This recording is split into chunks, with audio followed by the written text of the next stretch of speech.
नमस्कार, मैं हूं सुरेश चौहान और आप देख रहे हैं बिंदास बोल। बिंदास में हम आपके सामने मुद्दा लेकर आए हैं रेप जिहाद का। हिंदुस्तान के टीवी चैनलों पर, भारतीय टीवी के स्क्रीन पर पहली बार अगर लव जिहाद का मुद्दा किसी ने लाया तो सुदर्शन ने लाया था। और आज हम एक नई टर्मिनोलॉजी हिंदुस्तान के टीवी के सामने आप तक लेकर आए हैं और वो है रेप जिहाद की। वैसे तो ये टर्मिनोलॉजी कई साल पुरानी है, लेकिन हिंदुस्तान में अब ये सुनियोजित तरीके से जैसे लव जिहाद को बढ़ावा दे रहे थे, वैसे ही रेप जिहाद को बढ़ावा दिया जा रहा है और सुसंगठित अपराध के तरीके से इसको जब अंजाम दिया जा रहा है, ऐसे में इस पर आवाज़ उठना ज़रूरी है। और इसलिए बिंदास में आज 1 घंटे तक इस मुद्दे पर हम बात करेंगे। हम चाहेंगे कि आप भी आपके फ़ोन उठाएं और स्क्रीन पर चल रहे नंबरों पर फ़ोन करके आपके भी अनुभव और बातें और आपकी प्रतिक्रिया रेप जिहाद पर क्या है हमको बताएं। आज सोशल मीडिया के मित्रों को आह्वान है कि आप रेप जिहाद का हैशटैग करके इस पर प्रतिक्रिया दें। आपकी प्रतिक्रिया लाइव में हम सीधे विदाउट एडिट दिखाएंगे। आपकी प्रतिक्रिया लेने के पहले मुद्दे को देखते हैं।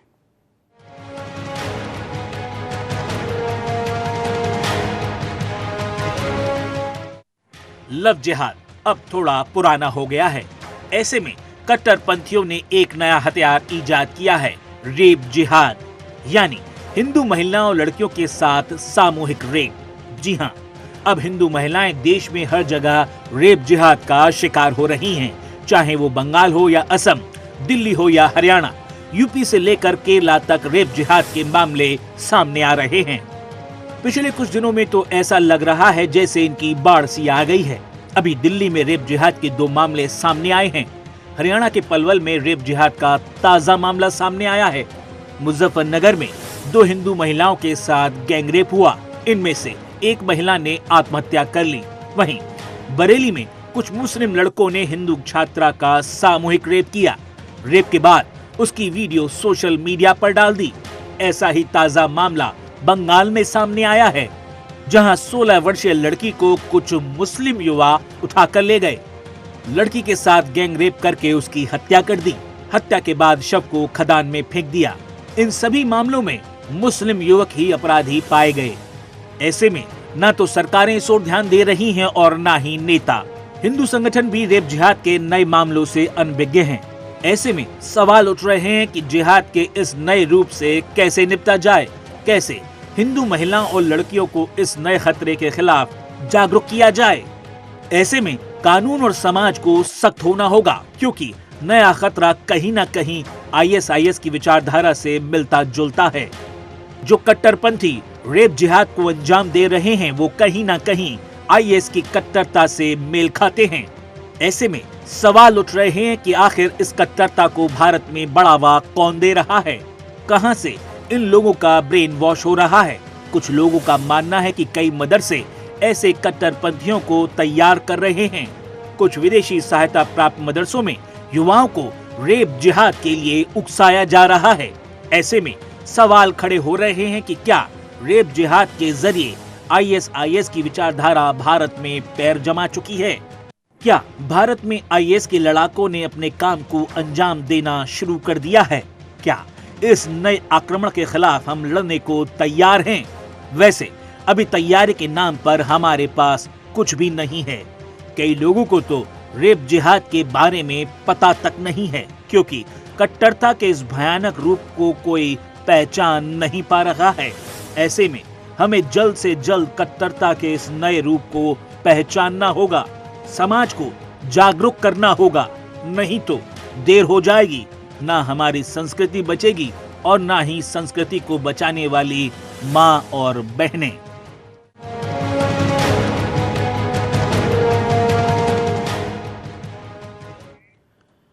हमारे साथ एडवोकेट कपिल त्यागी जी है, जो लव जिहाद के ऊपर पहले से काम करते हैं। हमारे साथ जुड़े हैं राकेश चौहान जी, जो भारत विकास परिषद के अध्यक्ष है, ये भी लव जिहाद पर पहले से काम कर रहे हैं। दोनों अतिथियों का मैं स्वागत करता हूं। इस मुद्दे को हम आगे बढ़ाएंगे। राकेश जी, क्या कहेंगे इस रेप जिहाद की टर्मिनोलॉजी? वैसे तो हिंदुस्तान और दुनिया भर में आक्रांताओं ने हजारों सालों से फैलाई हुई है, लेकिन अब संगठित तरीके से इसका अपराध को अंजाम दिया जा रहा है।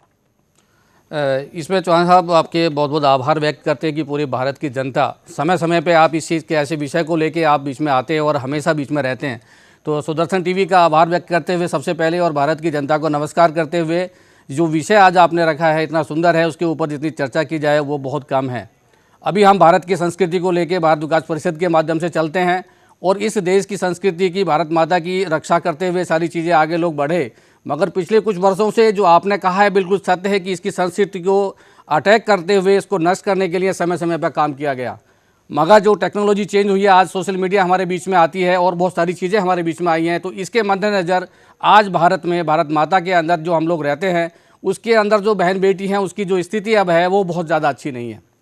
विषय बिल्कुल क्लियर है कि जो सोशल मीडिया के कारण ये मुद्दा लोगों तक जाने तो लगा, और फिर हम जैसे लोग उठाए थे तो सोशल मीडिया इस मुद्दे को और ज़्यादा आगे तक लेके जाता है। अन्यथा भारत के मीडिया में तो रेप जिहाद इसका नाम लेने की भी हिम्मत नहीं है। ये बहुत बड़ी गर्व की बात है और ये विशेषकर टीवी चैनल पे कहता हूँ कि आप जैसे उनके माता पिता को मैं नमन करता हूँ और भारत के अंदर जो आप काम करें उसके लिए नमन करते हुए कि स्पष्ट रूप से बात कहना बिल्कुल सत्य है। सत्य सत्य होता है, गलत गलत होता है, रेप रेप होता है, जिहाद जिहाद होता है, प्यार प्यार होता है। प्रेम एक अलग चीज़ है, प्रेम एक पवित्र चीज़ है, मगर बेसिकली जो बच्चे हैं उनको मिसगाइड करके गलत रास्ते पे लेके जाना या गलत जगह उसको इस्तेमाल करना, वो कभी भी प्रेम नहीं कर सकते उसे। ये बिल्कुल आपकी बात सच है, मैं इसे आपकी बात से सहमत हूँ। बिल्कुल। त्यागी जी, आप क्या कहेंगे? देखिए, जब लव जिहाद और रेप जिहाद की बात आती है तो मुझे ऐसी अनेकों घटनाएं याद आती हैं कि मैंने इस प्रोफेशन को करते हुए कोर्ट में ऐसे कितने केस किए, लेकिन सबसे बड़े दुख की बात क्या है कि अभी भी हमारे यहाँ समाज में जो लोग हैं वो इसे कन्नी काट जाते हैं।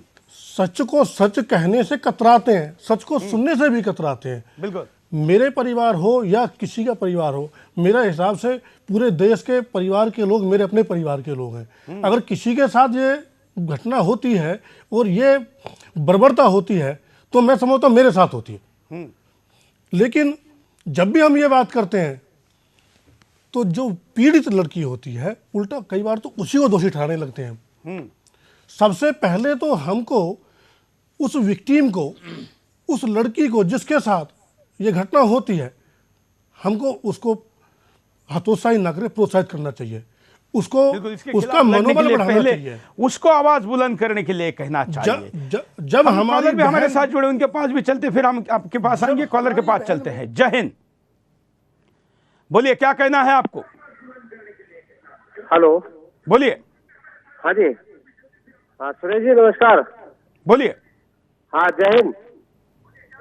हाँ, मैं ये कहना चाहता हूँ कि जो हमारे जो हिंदू लोग हैं ना, इन लोगों के अंदर जो एक बच्चों के लिए या लड़कियों के लिए जो एक खुला माहौल छोड़ रखा है ना, ये इसका जो सबसे ज्यादा मतलब कारण है। और ये लोग जो है मतलब जब तक ये अपने थोड़ा सा ओला पर्दा नहीं रखेंगे ना, जब तक जो है मतलब ये कार्यक्रम चलता रहेगा। बिल्कुल, धन्यवाद। अगले कॉलर के पास चलते हैं। आप भी कॉल कर सकते हैं, आज बहुत बड़ी मात्रा में कॉल है, लेकिन हम नए नए मुद्दे रखने वाले लोगों को बात रखने का मौका देंगे। अगले कॉलर। जय हिंद, बोलिए। क्या कहना है आपको? हेलो, बोलिए। हेलो। चलिए, धन्यवाद। हम कॉलर को कहेंगे कि कॉल कनेक्ट होते ही तुरंत अपनी बात को रखें, अपने आवाज़, टीवी का आवाज़ म्यूट करके फिर ही बात करें। आपने क्या कहा, इसको अगर आप सुनना चाहते हैं तो रात को 11 बजे और सवेरे 9 बजे इसका रिपीट टेलीकास्ट आता है, उसमें अपनी बात को रखें। हम कारणों पर नजर डालते हैं। देखिए कारण। निमंत्रण का घिनौना खेल लव जिहाद अब रेप जिहाद के नए रूप में सामने आ रहा है। कट्टरपंथियों को इसकी शुरुआत करने की जरूरत नहीं पड़ी। उन्होंने अब हिंदू महिलाओं पर डायरेक्ट हमला करना शुरू कर दिया है। गैंगरेप के बाद वीडियो सोशल मीडिया पर डाले जाते हैं। हिंदू महिलाओं को धोखे से अपने घर या फिर घात लगाकर हमला करके गैंगरेप का शिकार बनाते हैं, उसका वीडियो बनाते हैं। वीडियो को फिर सोशल मीडिया पर डाल दिया जाता है। कामकाजी और स्कूल छात्राएं रेप जिहाद का शिकार। कामकाजी महिलाओं को काम के वास्ते घर से बाहर जाना होता है। ऐसे में उनकी हर तरह के लोगों से मुलाकात होती है। इसी का फायदा उठाकर कट्टरपंथी महिलाओं को धोखा देकर उनका गैंग रेप करते हैं। स्कूलों और कॉलेजों के पास रहकर लड़कियों को फंसाया जाता है, फिर उनका धोखे से गैंग रेप किया जाता है। विदेशी सहायता प्राप्त मदरसे युवाओं को रेप जिहाद के लिए उकसाते हैं। रेप जिहाद का नया रूप भारत में देखने को मिल रहा है। ये मदरसे महिलाओं को आईएस की तरह निशाना मानने के लिए कट्टरपंथी युवाओं को उकसा रहे हैं। भारत में आईएस के लड़ाके तैयार। भारत में रेप जिहाद का नया रूप कहीं न कहीं आईएस की उस विचारधारा को जायज ठहरा रहा है जिसमें कहा गया है कि दूसरे धर्मों की महिलाओं का रेप करना जायज है। आज भारत में ऐसे मामले जगह जगह देखने को मिल रहे हैं। इस घिनौने रेप जिहाद के कुछ मामलों पर प्रकाश डालते हुए कुछ आंकड़े और कुछ फिगर्स आपके सामने। जिहाद। हरियाणा के यमुनानगर में हिंदू महिला के साथ सामूहिक बलात्कार किया। सामूहिक बलात्कार के बाद महिला को जहर देकर मार डाला। लव जिहाद का ताजा मामला यमुनानगर के मंडोली गांव का है। पार्लर जाते हुए महिला का अपहरण 4 युवकों ने किया। रेप के बाद महिला को जहर देकर खेत में फेंक दिया। गंभीर हालत में महिला को अस्पताल में दाखिल कराया। महिला ने मरने से पहले पुलिस को बयान दर्ज करवाया। स्थानीय लोगों ने बताया मुस्लिम युवक कई हिंदू लड़कियों का जीवन बर्बाद कर चुके हैं। मुजफ्फरनगर में आशा कार्यकर्ता के साथ मुस्लिम ने बलात्कार किया। बलात्कार के बाद एसएमएस बनाकर सोशल मीडिया पर डाल दिया। पीड़ित महिला ने शर्म और मानसिक आघात के चलते आत्महत्या कर ली। 2 समुदायों का मामला होने से क्षेत्र में तनाव फैल गया। मुजफ्फरनगर के कैलवाड़ा गांव की विवाहिता से गैंग रेप किया। गैंग रेप की वीडियो बनाकर सोशल मीडिया पर डाल दी। पुलिस ने दोनों आरोपियों को अरेस्ट कर लिया। दिल्ली के खिचड़ीपुर गांव में मुस्लिम लड़के ने हिंदू बनकर हिंदू लड़की से शादी की। मुसलमान होने का पता चलने पर लड़की उससे अलग हो गई। मुसलमान लड़के ने लड़की का गैंग रेप करने के बाद चाकू से गोद कर मार डाला।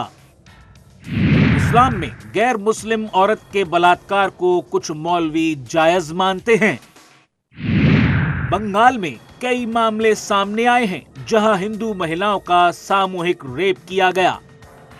बरेली में हिंदू लड़की के साथ मुस्लिम युवकों ने गैंग रेप किया। बंगाल के आसनसोल में हिंदू छात्रा के साथ दुष्कर्म करने के बाद उसकी हत्या कर दी गई।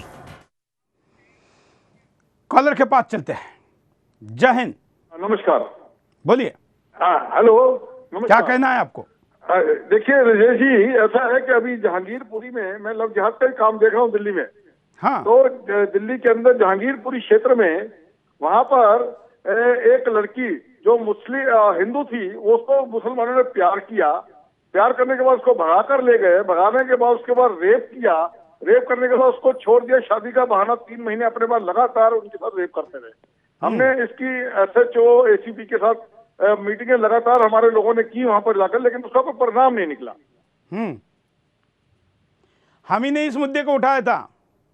हाँ मुझे मालूम है क्योंकि मैं दिल्ली में हिंदू मंच का हिंदू जागरण मंच का काम देख रहा हूँ। चलिए, धन्यवाद। अगले कॉलर के पास चलते हैं। जय हिंद। सर जय हिंद। नमस्कार, मैं नीरज हिंदू बोल रहा हूँ चंडीगढ़ से। हाँ। और आपका मैं बहुत बहुत आभारी हूँ। इस प्रकार के विषय टीवी चैनल पर रखने के लिए बाकी मीडिया में इतनी हिम्मत नहीं है। और मैं आपको एक बात बता दूं, इस तरह के जो विषय हैं जैसे लव जिहाद है, अभी क्या हुआ, लोग जागरूक हो गए। इन्होंने नई चीज इजाद कर दी, रेप जिहाद। अब जब लोग इसके बारे में जागरूक हो जाएंगे, ये एक नई पॉलिसी बना देंगे। और ये पॉलिसियां बनती कहाँ से हैं? अरब देशों से, पाकिस्तान से। और जो मुसलमान हर शुक्रवार को मस्जिद में जाते हैं, ये सारी बातें उनको बताई जाती हैं कि आपको धर्मांतरण के लिए, हिंदुओं को तंग करने के लिए, उनको मुसलमान बनाने के लिए आपको किस प्रकार से कार्य करना है। ये सारी रणनीतियां मस्जिद में जुमे की नमाज में तैयार की जाती हैं। और मैं बता रहा हूँ, सारे मदरसों को, सारी मस्जिदों को प्रतिबंधित कर देना चाहिए और जेसीबी लगाकर गिरवा देना चाहिए। अन्यथा ये देश का इस्लामीकरण इसी प्रकार से होता रहेगा और इसका कोई समाधान नहीं है। क्या आप जानते हैं कि आपकी इस बात को कुछ लोग गैर कानूनी और मर्यादाओं का उल्लंघन भी कहेंगे? लेकिन मेरे पास प्रूफ है। एक जावेद अहमद गामेडी जी हैं, पाकिस्तान के बहुत बड़े प्रचारक और लेखक हैं, जो कि अमेरिका में उन्होंने स्पीच दिया था और उस पूरी स्पीच में उन्होंने स्वयं कहा है कि मुसलमानों को 4 बातें हर मुसलमान को हर मदरसा हर मस्जिद सिखाता है, हर मौलाना मुफक्किर सिखाता है। चलिए, 4 बातें हम आप उनका पक्ष रखने के लिए हमने आज कई मौलवी को, कई मुफ्तियों को और कई मुस्लिम धर्मगुरुओं को संपर्क करके कहा था कि आज के मुद्दे पर बात करने के लिए हम आपका पक्ष रखने के लिए आपको निमंत्रित करते, लेकिन एक भी व्यक्ति आज के कार्यक्रम नहीं आया। हमारे पास त्यागी जी जुड़े हैं, एडवोकेट है, इस विषय पर काम करते। त्यागी जी, इतनी घटनाएं आए दिन घट रही है, लेकिन जिस अनुपात में घटना घटती है और जिस अनुपात में उसमें सज़ा होती है, हालांकि एक भी सज़ा नहीं हुई है, तो यह अनुपात कब बदलेगा? वास्तव में दोषियों को सज़ा कब होगी? नहीं, ऐसा नहीं है चौहान साहब, सज़ा भी हुई है। मेरे पास ऐसे कई केसेस भी हैं जिसमें हमने सज़ा भी कराई। लव जिहाद वाली केसेस की बात कर रहे हैं जनाब? आप लव जिहाद वाली केसेस की बात कर रहे हैं? रेप में सज़ा हुई है। रेप में वह होता क्या है, पहले तो उसको फंसाया जाता है लड़की को प्यार के बहाने से, नाम बदल के शादी की जाती है। जब उसको असलियत पता लगती है और जब वो वहाँ से बचना चाहती है तो उसका फिर जो ना उसका प्रताड़ित किया जाता है उसको, और उसकी जब प्रताड़ना शुरू होती है तो ऐसे कई केस है। वो लड़की जान बचा के वहाँ से भागी है, उसका मुकदमा दर्ज हुआ है। और अभी एक केस नवंबर 2015 में एक नईम नाम के लड़के को 10 साल की सज़ा हुई है द्वारका कोर्ट से। हमने उसकी पैरवी कराई जोरदार तरीके से। उसको उसने पहले शादी कर ली, फिर उसको परेशान किया, बेचारी निकली, फिर केस रजिस्टर हुआ, कोर्ट ने सज़ा दी है उसको। ऐसे मैं कई केस आपको गिना सकता हूँ जिनमें हमने सज़ा दिलाई, लेकिन सज़ा अभी बहुत कम है, सज़ा का रेशो बहुत कम है। वही मेरा कहना है कि होने वाली घटनाएं और सज़ा का अनुपात में बड़ा डिफरेंस है। इसका इतना बड़ा डिफरेंस कैसे कम होगा? उसकी वजह है, नंबर 1 तो अभी हमारा जो इन्वेस्टिगेशन का जो लेवल है पुलिस का, वो बहुत स्लो है और बहुत लो है। बहुत सारी घटनाओं को तो पुलिस हमने लेवल पर दर्ज ही नहीं करती है। हम कई बार थाने तक नहीं, पहले तो ऐसी महिलाएं, ऐसी लड़कियां या ऐसे परिवार आगे नहीं आते, आगे आते हैं तो पुलिस वाले उसको रजिस्टर नहीं करते। वो तो रजिस्टर करते हैं तो भारत की ये न्याय व्यवस्था और उसकी गति हम सब जानते हैं। उसके बाद कोर्ट में कितने साल तक लग जाते हैं, उसका मन ही बदलने लगता है, परेशान हो जाती है बेचारी वो। अगर इस सिस्टम को हम ठीक कर दें तो सजा का रेशो बहुत तेजी से बढ़ सकता है और इनको लोगों को सबक भी मिल सकता है और ये घटनाएं कम हो सकती हैं। और इसलिए इसको फास्ट ट्रैक कोर्ट में लेकर जाना चाहिए। इस मुद्दे को ऐसे सामान्य जो बाकी केसेस जहां पर चलते हैं वहां पर नहीं चलाना चाहिए। कॉलर के पास चलते हैं। जय हिंद, बोलिए, क्या कहना है आपको? हेलो। हाँ हेलो, बोलिए। हेलो। हाँ जी, आदाब। हाँ, हेलो जी, आदाब।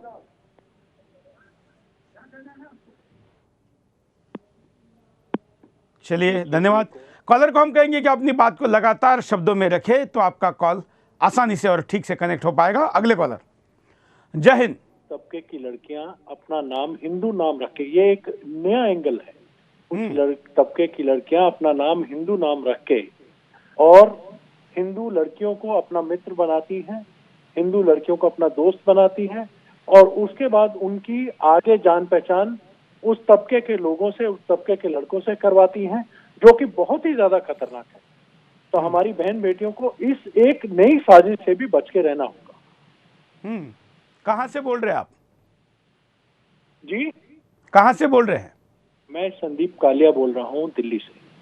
ओके, चलिए। दिल्ली महानगर में और दिल्ली के आसपास में जो खुला माहौल है और यहाँ पर जो कॉस्मोपॉलिटन कल्चर है और बाहर से आने वाले लोगों की जो संख्या है, इस कारण भी नाम बदलना, नाम छुपाना और अपनी आइडेंटिटी को हाइड करना बड़ा आसान है। और इसलिए इन जगहों पर तो ऐसी घटनाएं घट ही रही है। लेकिन टियर 2, टियर 3 सिटी में जो छोटे शहर है, छोटे महानगर है या छोटे उपनगर है, उनमें भी यह घटना घट रही है।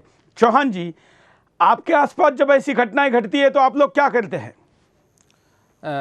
इसमें सुरेश जी स्पष्ट बात यह है कि बेसिकली जो हमारी संस्कृति है भारत की संस्कृति को बहुत पीछे रख के जितने भी लोग हैं उनकी बच्चियों को आगे भेजते हैं और उसको काम करते हैं। मेरा ये कि जब इस तरह की घटना हमारे बीच में जब आती है कि जब हमारे परिवार अपने बच्चों को संस्कार के साथ में नहीं रख पाते हैं, संस्कार से दूर रखने, संस्कृति से दूर रखकर, इसके कारण वो बच्चियां जिस प्रकार की संरचना अभी कॉलर के माध्यम से हमारे बीच में आ रही है, माननीय त्यागी जी के माध्यम से जो हमारे बीच में काम करते हैं उनके द्वारा आई हैं। मतलब अनावश्यक खुला माहौल देने वाले घर पहले पीड़ित होते हैं। बिल्कुल होते हैं। इसमें दो चीज़ है, इसमें फाइनेंशियल अगर आपकी कमजोरी है तो फाइनेंशियल कमजोरी को भी टारगेट किया जाता है। अगर बाय द वे आपके अंदर महत्वाकांक्षा है उसको भी वो रीडिंग करते हैं, वो जो साइकोलॉजिकल भी उसको देखते हैं। तो वो फाइनेंशियल आपकी पोजीशन क्या है, आपके पारिवारिक पोजीशन क्या है, कंडीशन की है, समाज में आपकी इच्छा कितनी रहती है, उसके अनुसार ये सारी चीज़ें हमारे भारत में आ रही हैं। और ये भारत में आने के कारण ये भी है कि बहुत से लोग इस पर काम नहीं कर रहे हैं, अपने परिवार पे काम नहीं कर रहे, अपने बच्चों पे काम नहीं कर रहे।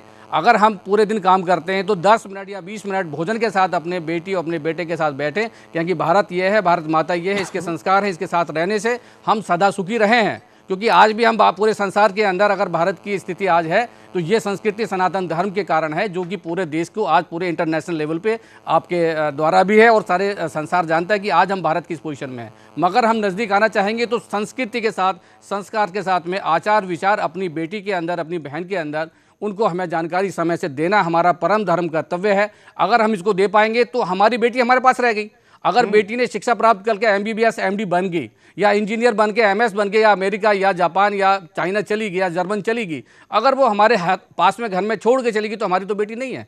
ऐसे में हमें ये सोचना है कि हमारी बेटी हमारी रह पाए इस भौतिक युग के अंदर, बेटा हमारा हमारे साथ रह पाए, बहन हमारी हमारे साथ रह पाए। तो सुरेश जी, मेरा ये निवेदन ये है, आज इस जो मौका आपने दिया उसका आभार व्यक्त करते हुए कि हमें प्रत्येक नागरिक को, जो हम संस्कृति में हैं, सनातन धर्म में काम करते हैं, तो अपनी संस्कृति को जागृत रखें, उसको मजबूती से आगे बढ़ाएंगे तो ये निश्चित तौर पे संस्कृति को और देश को बचाने के पहले खुद तो बचें।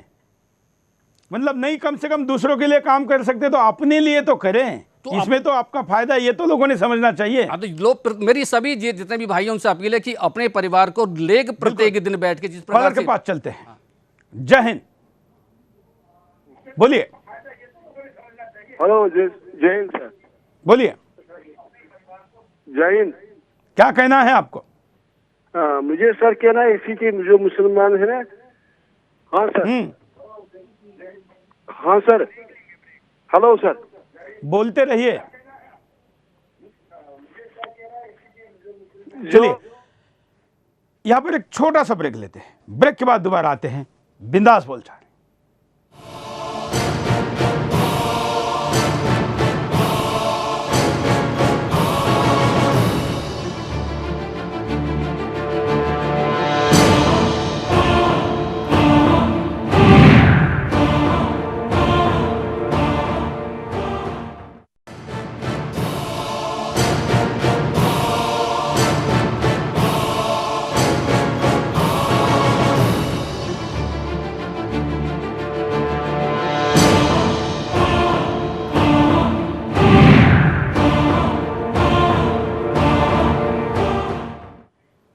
ब्रेक के बाद आपका एक बार फिर से स्वागत है। आप देख रहे हैं बिंदास बोल, और बिंदास में हम आपके सामने मुद्दा लेकर आए हैं लव जिहाद के बाद अब रेप जिहाद।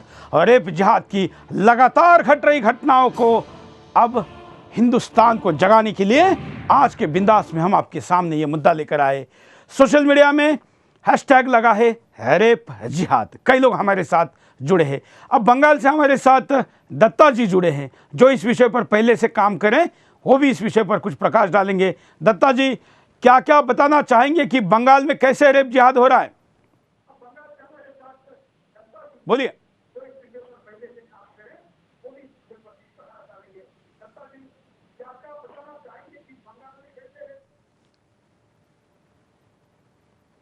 बंगाल में तो रेप जिहाद का कैपिटल बन चुका है इंडिया का।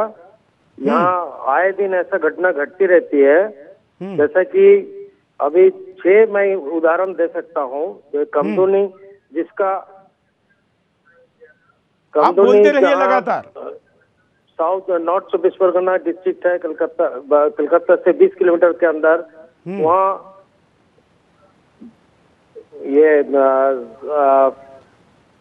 एक कॉलेज से लौटती हुई लड़की का रेप हुआ था, और उनको रेप करने के बाद उनका दोनों पैर फाड़ के फेंक दिया गया इस तरह से। और उस हाल ही में अभी 15 दिन पहले 3 लोगों का और फांसी का सजा हुई है, और 3 लोगों का आजीवन कारावास का हुआ है। इससे पहले काटवा जैसा बर्धमान डिस्ट्रिक्ट में वहाँ 2 साल पहले ट्रेन में एक हाउसवाइफ को उसके पति के सामने और रेप किया गया और उस समय इसको बहुत सनसनीखेज हुआ था, पूरा प्रेस में आया था। इसके बाद कालियाझोड़ बनगा बशीराट के वहाँ एक स्कूल की लड़की को रेप करके और उनका यौनांग में और धारदार छुरी से और उसको म्यूटिलेटेड किया गया है। इसके बाद सिर्फ हिंदू लड़के नहीं, यहाँ दूसरे जाति के लोगों के साथ भी ऐसा हो रहा है, जैसा रानाघाट में और करीबन 1 साल पहले एक क्रिश्चियन नान को जिनका उम्र 70 साल से ऊपर था और उनको मुसलमानों ने और रेप किया था।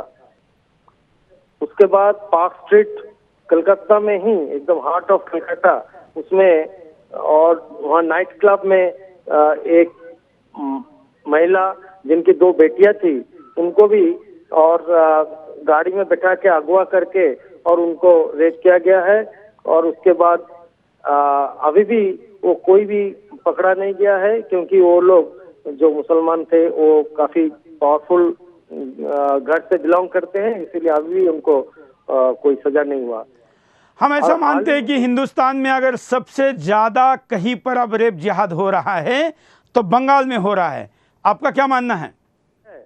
और वहां पर उनको रेप करके 3 लड़कों ने रेप करके और एसिड से जला के। बिल्कुल, चलिए धन्यवाद दत्ता जी। हमारे साथ स्काइप पर एक वीडियो कॉलर है, उनके पास चलते आप भी वीडियो कॉल कर सकते हैं। जय हिंद, बोलिए।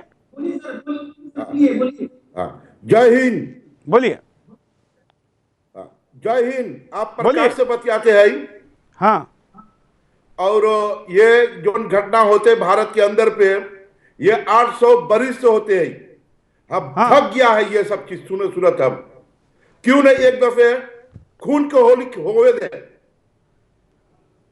एक दफे खून को होली होवे दे, ये मुसलमान के सबक सिखा देंगे। चलिए, ऐसी भाषा का प्रयोग हम टीवी पर नहीं कर सकते। गुस्सा है, खेद है, द्वेष है, बहुत बड़े पैमाने पर गुस्सा लोगों के, क्योंकि बात इज्जत की है, नाक की है, और जहां बात इज्जत की आती है वहां पर ऐसा खून खोलना भी स्वाभाविक है। लेकिन टीवी से ऐसी बातें बोलना संवैधानिक भी नहीं है, ना ठीक है। अगले कॉलर। जय हिंद, बोलिए,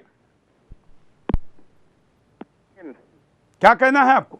जय हिंद सर, जय हिंद। मैं ये कह रहा हूँ कि ये जितने जो रेप जिहाद चल रहा है इसमें ये फंड मुस्लिम कंट्रियों से ये फंड आ रहा है, सऊदी अरब से, और इस पर बैन गवर्नमेंट क्यों नहीं लगाती है? वैसे तो सरकार ने 10,000 संस्थाओं पर मोदी गवर्नमेंट आने के बाद विदेश से पैसे लेने पर बैन किया, लेकिन हवाला और बाकी मार्गों से आने वाला भी बहुत बड़ा पैसा हिंदुस्तान में है। जितने मदरसे हैं इनमें पैसा केवल इसलिए दिया जाता है नए मुस्लिम युवकों को कि हिंदू लड़कियों को भगा के ले जाइए, इनके साथ रेप करिए और जो है इनको मुस्लिम बनाइए। तो ये चीज जो फंड आ रहा है पहले तो इस पे बैन लगना चाहिए। सारे मदरसों को जो सरकार फंड दे रही है या यूपी गवर्नमेंट मदरसों को फंड दे रही है, इस पे बैन लगना चाहिए। धन्यवाद। त्यागी जी के पास चलते हैं। त्यागी जी, आप देख रहे हैं लोगों में कितना गुस्सा है, लोग क्या बात कर रहे हैं, और ये गुस्सा जब उमड़ जाएगा तो फिर सरकार कहेगी कि असहिष्णुता है। बहुत गुस्सा है और ये गुस्सा भी जायज़ है क्योंकि हालात ऐसे बन गए हैं। लेकिन एक और मैं बात कहना चाहता हूँ, भारतवर्ष के अंदर कितने मदरसे जो हैं उनको सरकार से भी सहायता मिलती है, सरकारी पैसा उसमें लगता है। सरकारी सहायता से चलने वाले मदरसे में भी अगर इस तरह के शिक्षा दी जा रही है तो इस पर कहीं ना कहीं सरकार को अंकुश लगाना चाहिए और ऐसे मदरसों के खिलाफ सख्त कार्रवाई करनी चाहिए कि या उनको कोई चेक, सरकार का चेक होना चाहिए उनके ऊपर। क्योंकि जब हम पैसा दे रहे हैं, पैसा इसलिए दे रहे हैं कि उसको नेशनलिटी पैदा हो, देश के लिए पढ़ाई हो, लेकिन वहाँ वो देश के विरुद्ध ऐसा काम कर रहे हैं, नैतिकता के विरुद्ध काम कर रहे हैं, समाज के विरुद्ध काम कर रहे हैं। तो ऐसे त्यागी जी, एक मुद्दा बड़ा काफ़ी दिनों से हम लोगों तक लोगों द्वारा पहुंचाया जा रहा है। कई मुस्लिम युवा और कई मुस्लिम विद्वान भी यहाँ पर जो आते हैं उन्होंने हमको कहा है कि इस मुद्दे को उठाइए। हम अलग से बिंदास में तो उठाएंगे, लेकिन आज एडवोकेट मैं आपको पूछना चाहूँगा कि जो नमाज के बाद खुतबा होता है, जिसमें नमाज करने का, पढ़ने का अधिकार तो सबको है, जो धार्मिक दृष्टिकोण से करे उस पर कोई आपत्ति नहीं है, लेकिन उस नमाज के बाद वहाँ का मौलवी या मुफ्ती जिस प्रकार से गली के राजनीति से लेके ओबामा के, अमेरिका के, यूएस के प्रेसिडेंट इलेक्शन तक कुछ भी बोल सकता है, इस आज़ादी के इस अतिवाद को, उसमें लव जिहाद जैसे मुद्दों को बढ़ावा देने से लेकर तमाम मुद्दों के भाषणों में उल्लेख होता है, इसको कैसे रोक लगेगी? नहीं, देखिए, चाहे वो मदरसा हो या मस्जिद हो, मैं कहता हूँ जहाँ देश के विरुद्ध, समाज के विरुद्ध, नैतिकता के विरुद्ध इस तरह का अगर पाठ पढ़ाया जा रहा है, इस तरह से उकसाया जा रहा है, तो मुझे लगता है कि ये भी आईएएस की ट्रेनिंग से कम नहीं है। जो आईएएस की ट्रेनिंग चल रही है, जिसकी हम बात करते हैं कि वहाँ ट्रेनिंग कैंप चल रहे हैं, ये ट्रेनिंग कैंप नहीं है क्या इसमें ट्रेनिंग नहीं हो रही? एक देखिए आप, वहाँ हम उनको ट्रेनिंग का नाम ले रहे हैं, लेकिन अगर यहाँ 50 लोग मस्जिद में गए, नमाज पढ़ने गए या मदरसे में पढ़ने गए, और उनको वहाँ मौलवी ये सिखा रहा है कि भी आपको ऐसा करना है, हिंदू लड़की के साथ ऐसा बलात्कार करना है, उसकी इज्जत को ख़राब करनी है, जिससे कि उस लड़की का, उस समाज का, उसको बदनाम करना है, उसका मनोबल तोड़ना है, तो क्या ऐसे उनके खिलाफ सख्त केवल उसका नहीं जाता, उसको लालच दी जाती है कि तू तो ये ईश्वर का काम करा, इससे तुमको पुण्य मिलेगा, ये भी लालच है। और दूसरी लालच है, ऐसा करने वाले को बाइसिकल मोटर बाइक दी जाती है, कहीं पर उसको गाड़ियाँ दी जाती है, कहीं पर उसको बड़े बड़े कैश के अमाउंट दिए जाते हैं। और हम तो आए दिन देखते रहते हैं कि लव जिहाद के बड़े बड़े रेट कार्ड भी इंटरनेट पर तक अवेलेबल है। कई उर्दू भाषा के या स्थानीय भाषा के रेट कार्ड को कन्वर्ट करके उसको इंग्लिश में और हिंदी में करके हमने पिछले कार्यक्रम में भी दिखाया था। इतना खुलेआम हो रहा है, लेकिन देश की आप जिस कानून व्यवस्था में काम कर रहे हैं, वो कानून और वो व्यवस्था इनको सजा देने के लिए पर्याप्त नहीं है। था कि ये जो पैसे की अभी बात आई, ये पैसा कहाँ से आता है, उस पैसे का इस कार्य में कैसे प्रयोग होता है, मैं ऐसे सैकड़ों उदाहरण बताऊं। थाने से लेकर कोर्ट तक, वकील तक एंगेज कराया जाता है, वो पैसा वहीं उसी पैसे का उपयोग होता है, उसके घर वालों को पैसा दिया जाता है, जिससे कि वो। और अब तो एनजीओ खड़े किए गए हैं। मैं आज दिल्ली में पढ़ रहा था कि एक एनजीओ है, एनजीओ चलाने वाले का नाम तथाकथित हिंदू है, और वो लव जिहाद को रक्षा करने के लिए, मतलब अंतरजातीय विवाह के नाम पर लव जिहाद के जो लोग हैं उनको संरक्षण देने का काम करता है। और वो एनजीओ में केवल लड़की हिंदू हो, लड़का मुसलमान हो तभी मदद की जाती है। ये तो खुलेआम षड्यंत्र हो रहा है और भारत की सरकार सबूत मांगती है। ये बहुत बड़ा षड्यंत्र है और हम इसको फेस कर रहे हैं, हमारा समाज फेस कर रहा है, लेकिन कहीं ना कहीं अभी कानून कमज़ोर नज़र आता है। उसके मामले में हमारा प्रशासन कमज़ोर नज़र आता है, हमारा सिस्टम कमज़ोर नज़र आता है। जब तक पुलिस प्रशासन, कोर्ट, ये सब लेवल पर लोगों को न्याय नहीं मिलेगा और ऐसे लोगों के खिलाफ सख्त कार्रवाई नहीं होगी, तब तक इसको नहीं रोका जाएगा। समाज जागरूक नहीं होगा, तब तक नहीं रोका जा सकता। आज समाज भी कहीं ना कहीं इसके लिए दोषी है, क्योंकि वो उसमें साथ में नहीं आता है। उसको अगर वो खड़ा हो जाता है समाज, ऐसे मैंने देखा है सड़क पे खड़े होकर छेड़खानी कर देते हैं। अगर 4 लोग खिलाफ बोलेंगे, उसकी हिम्मत है छेड़ दे। आज स्कूलों के आसपास लड़के नजर आएंगे मोटरसाइकिल लेके, आप कॉलेज के पास देखिए, उनको बिल्कुल सुबह तैयार होकर निकल जाते हैं। मेरी कुछ जानकारी ये भी है कि उनको मोटरसाइकिल तक उपलब्ध कराई जाती है ऐसे जो तथाकथित एनजीओ हैं जिनको पैसा मिलता है बाहर से इसी काम के लिए। बिल्कुल, ये ऐसा ही होता रहा तो क्या परिणाम होंगे, देखिए। भारत में कामकाजी महिलाएं असुरक्षित हो जाएंगी। रेप जिहाद के ज्यादातर मामले कामकाजी महिलाओं के साथ सामने आ रहे हैं। जो महिलाएं घर से अकेले काम के लिए निकलती हैं, वो इन कट्टरपंथियों के निशाने पर होती हैं। ऐसे में हमारे खुले समाज को काफी नुकसान हो सकता है। स्कूलों और कॉलेजों में छात्राएं सुरक्षित नहीं रह पाएंगी।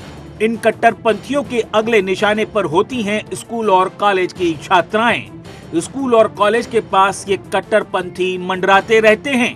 कई छात्राओं को ये हिंदू बनकर अपने चंगुल में फंसा लेते हैं। इसके बाद धोखे से गैंग रेप का शिकार बनाकर वीडियो सोशल मीडिया पर डाल देते हैं। कट्टरपंथी राजनीति का फायदा उठाते रहेंगे।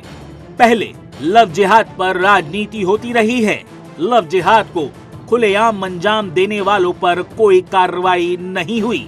वैसे ही रेप जिहाद को अंजाम देने वालों पर कोई कार्रवाई नहीं हो रही है। भारत मुगलिस्तान बनने की ओर बढ़ता रहेगा। भारत को मुगलिस्तान बनाने के लिए कट्टरपंथी मुस्लिम संगठन रेप जिहाद का सहारा ले रहे हैं। हिंदू महिलाओं का रेप करके उन्हें समाज में बेदखल करना चाहते हैं। भारत में आईएस लड़ाके अपने पैर जमा लेंगे। आईएस की विचारधारा के तहत भारत में रेप जिहाद को अंजाम दिया जा रहा है। भारत के कई विदेशी सहायता प्राप्त मदरसे इसमें उन लड़ाकों की मदद कर रहे हैं। हम आपको रेड कार्ड भी दिखाते हैं स्क्रीन पर, जिसमें अलग अलग लड़कियों को अगर आप लव जिहाद में फंसाते हैं तो कैसे आपको कितने पैसे मिलेंगे, ये भी थोड़ी देर में दिखाते हैं। लेकिन कई कॉलर हमारे साथ जुड़े, पहले उनके पास चलते हैं। जय हिंद। जय हिंद। बोलिए सर, ये जो मुसलमानों के लिए जो सरकार ने जो चुपचाप नीति अपना रखी है कि ये जो करें वो मतलब इनके खिलाफ कोई एक्शन नहीं लिया जा रहा है, ये तुष्टिकरण, ये हमें मतलब जो है इनको सब कुछ करने का अधिकार है और इनके खिलाफ कोई एक्शन नहीं लिया जाता है। तो ये तुष्टिकरण की नीति है, ये हमारे देश के लिए बहुत ही ज्यादा खतरनाक है। बिल्कुल, ये लव जिहाद को बढ़ावा देने का कारण सरकार का ही हाथ है। जब तक ये तुष्टिकरण की नीति अपनाते रहेंगे, रेप जिहाद, लव जिहाद, ये जो मन में आए वो जिहाद चलाते ही रहेंगे। ये इनको चाहे अरब से फंडिंग आए चाहे कहीं से आए, जब तक हमारी सरकार ऐसी नीति अपनाती रहेगी ना, जब तक इस देश में ऐसा ही होता रहेगा। धन्यवाद। अगले कॉलर के पास चलते हैं, हम कहेंगे नए नए मुद्दे रखें। अगले कॉलर, जय हिंद। हेलो, ये जो लव जिहाद का जो आप दिखा रहे हैं वो बंगाल में बहुत बड़े हिस्से में हो रहा है। और जैसे आपने देखा, न्यायपालिका ने एक अच्छा राय दिया कामदूनी के मामले में। तो मेरा एक ही चीज कहना है, आप सुदर्शन न्यूज एक बांग्ला में भी चालू कीजिए, ताकि वहाँ के बहुत सारे लोगों के, खासतौर से जो लोग डिश टीवी लेते हैं, उनको देखने का ही मौका मिले। Thank you. बिल्कुल, सुदर्शन देखना आपका अधिकार है, और आपका केबल ऑपरेटर अगर इसको नहीं दिखाता तो आप उसको मासिक किस्त ना दें और उसको दिखाने के लिए मांग करें। Sudarshan free to air channel है, भारत के सारे डीटीएच पर है, लेकिन अगर आपका केबल ऑपरेटर नहीं दिखाता है तो उसको आप इसकी मांग कर सकते हैं, आपका अधिकार है। अगले कॉलर, जय हिंद। बोलिए, क्या कहना है आपको? जय हिंद सर। हाँ सर, मैं मोहम्मद अखलाक बोल रहा हूँ, सहारनपुर, उत्तर प्रदेश। बोलिए सर, मेरा कहना ये है, आपने जो लव जिहाद का मुद्दा चलाया सर, ये आपका मुद्दा बहुत अच्छा है, इसमें मैं मानता हूँ कि बहुत सी बात आपकी सच है, लेकिन सर आप कम से कम इस बात को भी तो एक बार उठा दीजिए कि किसी मुस्लिम लड़की के साथ एक हिंदू लड़का करता है, वो भले ही 10% हो हिंदुस्तान के अंदर वो मामला, तो आप उस चीज को भी उजागर कीजिए ना। बिल्कुल, हम कहते हैं कि षड्यंत्रों के साथ किसी के भी साथ नहीं होना चाहिए, और वो लड़का हिंदू नहीं है जो अगर ऐसा कर रहा है। ये हमारा, मैं आप लाइव में जुड़े हैं ना? जी सर।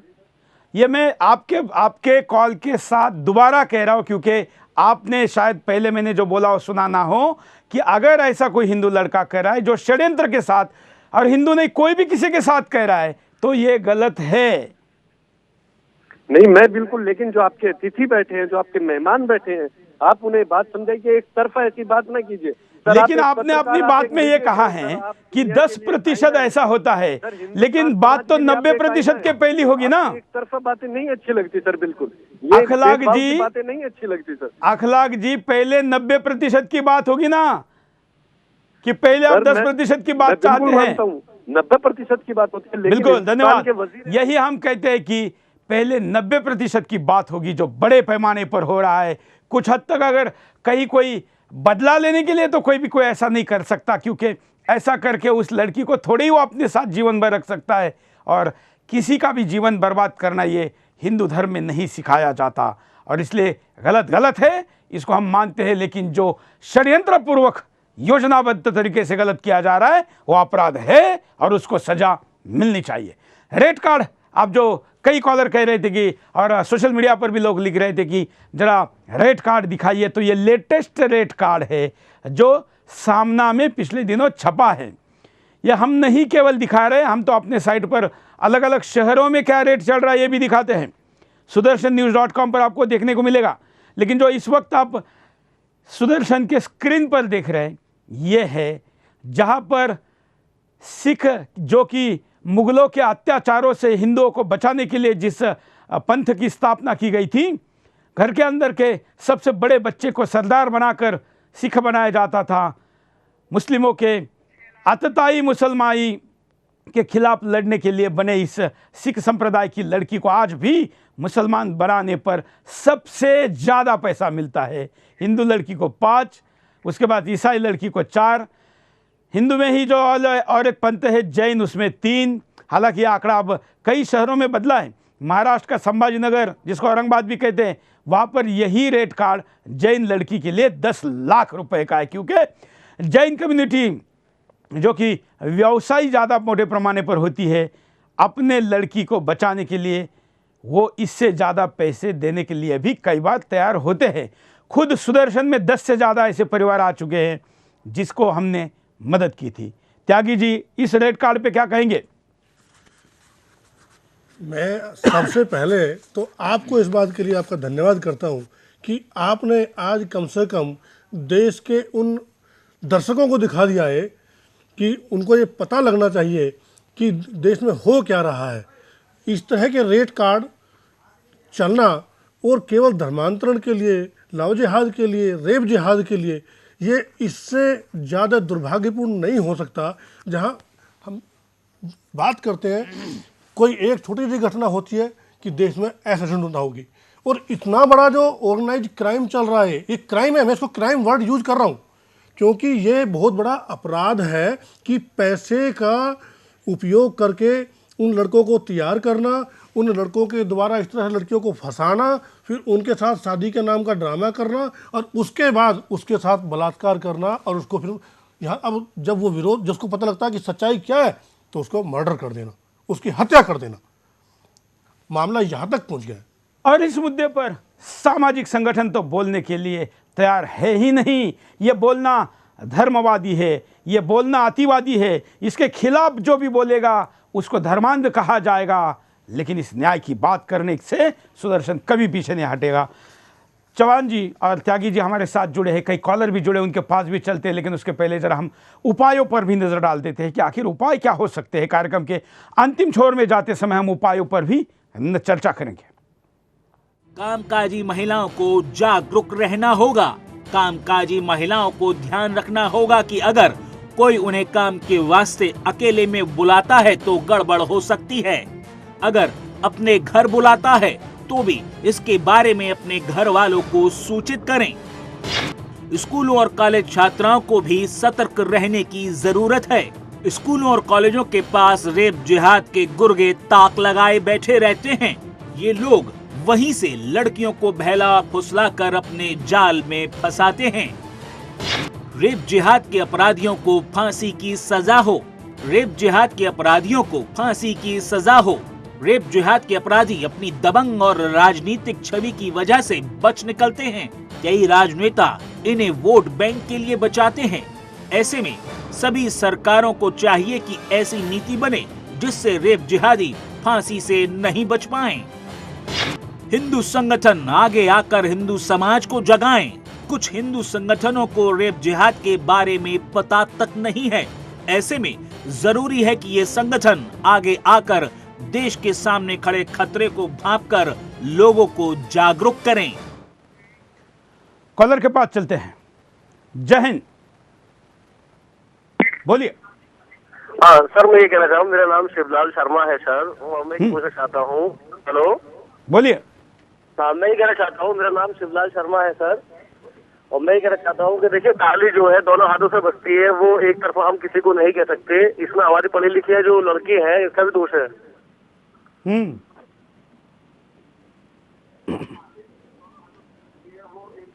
और कुछ कहना है आपको?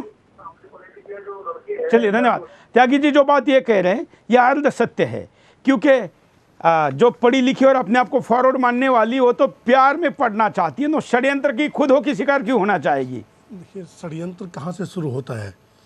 सबसे पहले विश्वास होता है, फिर विश्वास भंग होता है।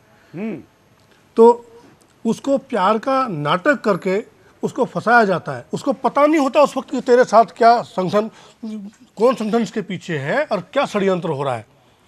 जब उसको ये पता लगता है तब तक वो बर्बाद हो चुकी होती है। तो सवाल ये है कि ये एक तरफा और दो तरफा की बात नहीं है। बात यह है कि जिसके साथ ये घटना हो रही है उसको सबसे पहले उस प्यार के नाटक से फंसाया जाता है और उसको फिर उसके साथ ये सारा नाटक जब होता है वो बेचारी फंस जाती है, उसको पता ही नहीं होता तो किस जाल में फंस गई है। विश्वास और विश्वास भंग में क्या, दोनों में क्या फर्क है? पहले विश्वास होता है फिर विश्वास भंग होता है। तो उसके साथ ये ब्रीच ऑफ ट्रस्ट होता है और जब उसके साथ उसको पता लगता है तो उसकी इज्जत भी लुट चुकी होती है और बर्बाद हो चुकी होती है। उसके परिवार के लोग, समाज के लोग उसको दोषी मानने लगते हैं। जिसके जो विक्टिम है उसी को दोषी मानने लगते हैं, कहते हैं ये तो पढ़े लिखे होने के चक्कर में इसमें फंस गई, जबकि उसको बेचारे को पता नहीं होता है सब। मेरा कहना ये था कि नारायण सिंह बंगाल से ट्वीट करते हैं कि ममता बनर्जी ने तो वोट के लिए सारे प्रकार के अधिकार देके रखे हैं। यहाँ पर आलोक शर्मा अहमदाबाद से कहते हैं कि गुजरात में भी मोदी के जाने के बाद इन मामलों में बड़े पैमाने पर बढ़ोतरी हुई है। जम्मू कश्मीर में भी बड़े पैमाने पर यह घटनाएं बढ़ती ही जा रही है और यहाँ पर तो पुलिस प्रशासन भी हमारी बात को नहीं मानता है। कई प्रतिक्रिया आई हैं हमारे सोशल मीडिया के सारे हैंडल पर, इन प्रतिक्रियाओं को आप देख सकते हैं। हम स्क्रीन पर भी उसको आपके साथ शेयर कर रहे हैं। अगले कॉलर के पास चलते हैं। जय हिंद, बोलिए। मैं राजीव बोल रहा हूँ असम से। हाँ, ये आपका पाकिस्तान से भी हिंदुओं का अत्याचार होता है, बांग्लादेश से भी होता है और यहाँ हिंदुस्तान में हम लोग बहुसंख्यकों को भी हम लोगों के ऊपर मुसलमान लोग अत्याचार करेंगे। तो हम लोग बहुसंख्यक है तो इसके लिए उल्टा इतना अत्याचार ये लोगों के ऊपर किया जाए कि ये लोगों का ख्यालात दिलो दिमाग में हिंदुओं पर अत्याचार करने के वाला ख्यालात निकल जाए। हम सबके लिए तो ऐसा ना कहे, लेकिन जो थोड़े बहुत बचे हैं जिनके कारण हम ऐसा बोलने से रोक रहे हैं, उनकी भी तो जिम्मेवारी है कि वो आगे आए। क्या त्यागी जी, आपको ऐसे भी मुस्लिम समाज के कोई लोग मिले जिन्होंने कहा कि हाँ ये गलत है और इसके खिलाफ कार्रवाई होनी चाहिए, हम आपके साथ हैं? नहीं, ऐसे लोग भी हैं। पूरे समाज को हम दोषी नहीं ठहरा सकते। कुछ लोग तो ऐसे हैं कि भी ये गलत है और उसमें, लेकिन वो अपनी आवाज उठा नहीं पाते हैं, वो बोल नहीं पाते हैं। अगर वो बोलना शुरू हो जाएंगे तो शायद इन सब घटनाओं को रोकने में बहुत मदद मिलेगी। क्योंकि अभी क्या है, उनके चुप्पी का कारण क्या है? चुप्पी का कारण कट्टरवादी जो लोग हैं वो उनसे डरते हैं। वो उनके सामने बोल नहीं, उनको लगता है कि जो तुम्हारा धर्म के लोग हैं, जो समाज के लोग हैं, तुम्हारा तिरस्कार कर देंगे और तुम्हारे प्रति जो है ना ये तुम्हें समाज से निकाल देंगे और इस तरह की बातें करेंगे, इसलिए वो बेचारे डरते हैं। अगर वो इस मामले में आक्रामक हो जाएं और वो सही को सही कहने के साहस जुटा लें। त्यागी जी, इसमें मैंने देखा है कि सबसे ज़्यादा बड़े पैमाने पर अगर लव जिहाद के विषय में आगे कोई आ रहा है तो मुस्लिम लड़कियां, मुस्लिम महिलाएं आगे आ रही है, क्योंकि उनको लगता है कि हमारे साथ भी छल हो रहा है। हमारा पति जो आज मेरे साथ शादी करेगा, पता नहीं क्यों लव जिहाद में कितने लड़कियों को पहले से उसने ऑलरेडी उनके जीवन को बर्बाद कर चुका होगा और फिर उसके मन में महिला के प्रति, नारी के प्रति मान सम्मान मर्यादा तो रहती नहीं है। बिल्कुल। आज मैं आपको बता देता हूँ कि पहले मुस्लिम महिलाएं कोर्ट में नहीं आती थी। आज कोर्ट में इतने केसेज आ रहे हैं मेंटेनेंस के, डॉरी के। उसकी वजह क्या है कि मुस्लिम महिलाओं के साथ भी प्रताड़ना हो रही है और ऐसा उन्होंने महसूस किया है। अगर वो अब वहाँ आई हैं तो कहीं ना कहीं तो विक्टिमाइजेशन तो उनके साथ भी है और वो इसीलिए अब इन सब चीज़ों के विरोध में आ रही हैं। उनको लगता है कि मेरे साथ भी धोखा किया। से ऐसी मुस्लिम भगिनियों का आह्वान करते हैं कि आप साथ हो रहे अन्याय के लिए हम आपके साथ हैं और आप हमको संपर्क कर सकते हैं। कार्यक्रम के आखिर में चौहान जी एक कम शब्दों में उपाय की दिशा में प्रतिक्रिया। उपाय सुरेश जी केवल ये है कि भारत की भूमि पे जो हमारा कानून है वो काम करना शुरू कर दे। कानून हमारा काम नहीं करता है, वो कानून सब पे एक है, किताब के लिए है, मगर वो कानून एक जैसा जिस दिन काम करना शुरू करेगा, एक उपाय तो अपने मन में। कानून की बात करने वाले त्यागी जी को पूछते हैं, त्यागी जी कानून कुछ करता भी है, इस पर भी हमारा भरोसा, मेरा क्या हिंदुस्तान का भी करीब करीब ना के बराबर है। नहीं, कानून में कोई खामी नहीं है, कानून के इम्प्लीमेंटेशन में खामी है।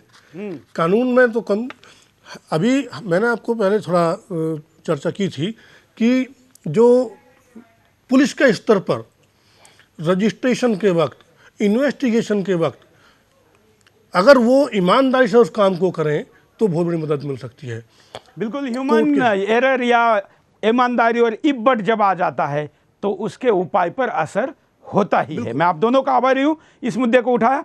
मैं सारे दर्शकों का भी आभारी हूँ कि आज की इस बिंदास बोल में आपने बढ़ चढ़कर हिस्सा लिया। कई लोगों के लिए विषय नया था, मुद्दा नया था, लेकिन ये मुद्दा हिंदुस्तान में बढ़ रहा है। अब इस बढ़ते मुद्दे को अगर रोकना है तो बिंदास बोलना होगा और बिंदास में आपके मुद्दे को उठाना होगा, आवाज़ उठानी होगी।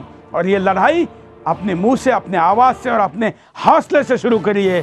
शरीर के बाकी अंग भी तब आपके साथ आएंगे ही, और आपका शरीर ही क्या, समाज भी आपके साथ आएगा। आपके ऊपर हो रहे ऐसे अन्यायों के लिए सुदर्शन आवाज़ उठाने के लिए कटिबद्ध है हमारा वचन और संकल्प है। आप हमें कभी भी संपर्क कर सकते, हमारे नंबरों पर आप किसी भी प्रकार की समस्या, मुद्दों के लिए संपर्क करें। बिंदास में क्या हो मुद्दे, ये भी हमको बताएं। आज के मुद्दे में बढ़ चढ़ कर हिस्सा लेने के लिए सबका धन्यवाद। आज के लिए इतना ही। जय हिंद।